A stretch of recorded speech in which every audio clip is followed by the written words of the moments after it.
Well, the polls are open right now in Michigan, and soon voters in 5 other states will also cast their ballots in another high-stakes day to decide on a Democratic presidential nominee. Senator Bernie Sanders is trying to retake the delegate lead from former Vice President Joe Biden, who surged ahead last Tuesday. 352 delegates are on the line today, and more than a third of them will be up for grabs in Michigan. Ed O'Keefe has more. I am so proud to endorse Joe Biden to be the next president of the United States. With polls giving him a big lead in Michigan, Joe Biden campaigned with some prominent supporters, including Michigan Governor Gretchen Whitmer. It was a show of unity among moderates in the party. We're going to unite Democrats, Republicans, and independents of every stripe. That's what the nation needs. We got to bring the country together. Bernie Sanders won the Michigan primary 4 years ago and needs to win again if he has any hope of catching Biden in the delegate race. One of the differences, if I might say, between Joe Biden and myself is that Joe bailed out the crooks on Wall Street who nearly destroyed our economy 12 years ago. As the coronavirus spreads nationwide, and with both candidates in their 70s and attracting large crowds, California Congresswoman Jackie Speer called on all candidates for president to stop holding public rallies and large-scale events, adding the candidates must lead by example. The Biden team responded saying it would continue to closely follow guidance from health officials, but that it plans to continue running an aggressive national campaign. In recent days, hand sanitizer has been front and center at Biden and Sanders campaign events. We do not hold a rally without first conferring with local public health officials. Sanders did not say what, if any, precaution he's specifically taking. I'm surrounded by medical personnel. Thank you for asking. I'm running for president of the United States, and that requires a whole lot of work. All right, let us bring in CBS News political contributor and Democratic strategist Antjuan Seawright to talk about this. All right, Antjuan, so obviously, there's a lot of focus on Michigan.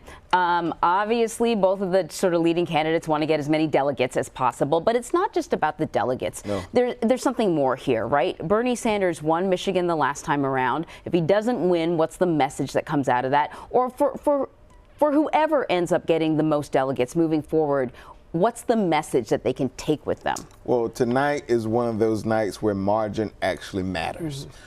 Because not only does margin matter in terms of delegate collection, but it matters the message it sends going into the consequential Florida in just a few days from now, or next week perhaps. And keep in mind, while 6 states are voting today, Georgia is early voting, which will be another critical contest. So there's so much at stake, so much going on, and so much is wrapped into what happens tonight. But for Joe Biden and Bernie Sanders, this electability argument, voters have been very clear. The number one thing is beating Donald Trump. The person has the most handsome margins tonight. You can take that and take a snapshot of what that means from a general election perspective.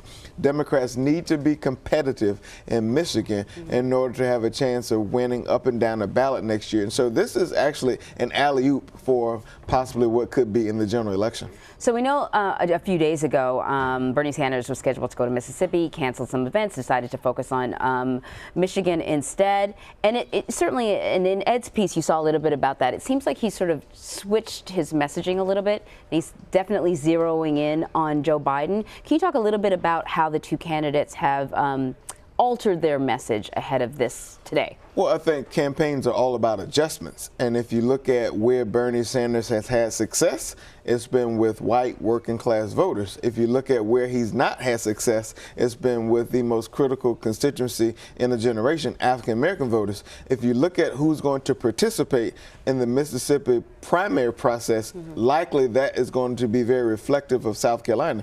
That has not been his strength. It's not been where his bread has been buttered. But if you look at the success he has had in 2016 and to this point now, it's been with white working class voters. In Michigan, you will see a large chunk of those voters likely participate come tonight. Right, and it certainly seems like he's sort of focusing in on some of Joe Biden's sort of past decisions that he's made when it comes to the LGBTQ community, African American community. He's trying to kind of tear them apart a little bit. Well, I think that races in general, political races in general, are all about coalitions and constituencies. Right. And so what Bernie is trying to do is put together the needed and necessary coalition for him to be successful in 2020 as he was in 2016. And keep in mind, there's another dynamic that Bernie Sanders did not face in 2016 that he faces in 2020.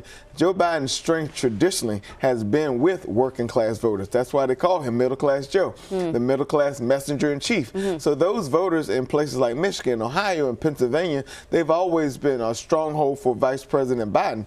Bernie Sanders did not face that in 2016. It was a different type of race. So I think there's probably some political calibration going on and trying to lean in on what traditionally has been a strength for Bernie Sanders. What about Joe Biden? After Super Tuesday, I certainly saw a different guy on stage.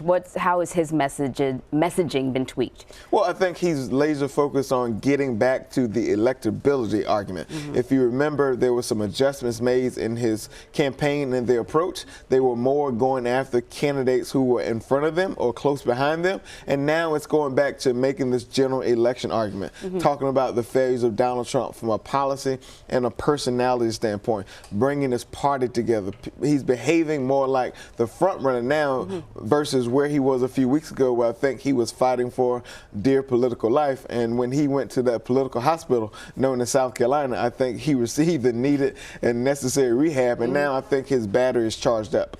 We saw Kamala Harris and Cory Booker endorse Joe Biden. Do these endorsements make much of a difference? There are some endorsements that matter, and then there's some endorsements that make a hell of a difference. I think the endorsements of two prominent African-American leaders, Kamala Harris and Cory Booker, definitely will make a difference. But he doesn't really need that, does he? I mean, you can never have too much. It's almost like money. You can never have too much. That's true. And strategically, where they held the rally last night in Detroit, a stronghold for Kamala Harris. If you remember, it was the Legislative Black Caucus of Michigan that fully endorsed Kamala Harris before she dropped out of the race. That was a stronghold for Cory Booker. That will be a place in which you will see high turnout among African-American voters. Very strategic and very smart to have an African-American female, a very dominant voting bloc, an African-American male, a voting bloc Democrats have to have in the primary in the general election to be successful against Donald Trump. Take the stage last night with the governor of Michigan,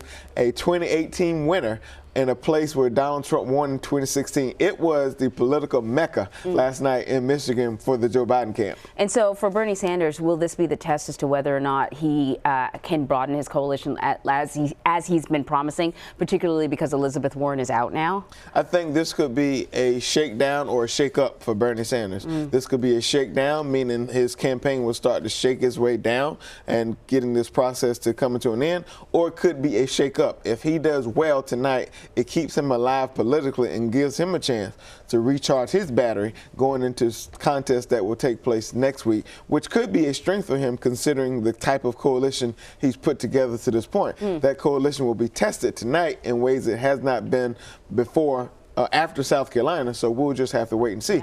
But margins will make the difference tonight. Look for wherever the person who wins, look at what the margins are, and that's going to tell, I think, a real political story. Okay, Antjuan Seawright, thank you so much. Thank you for having me.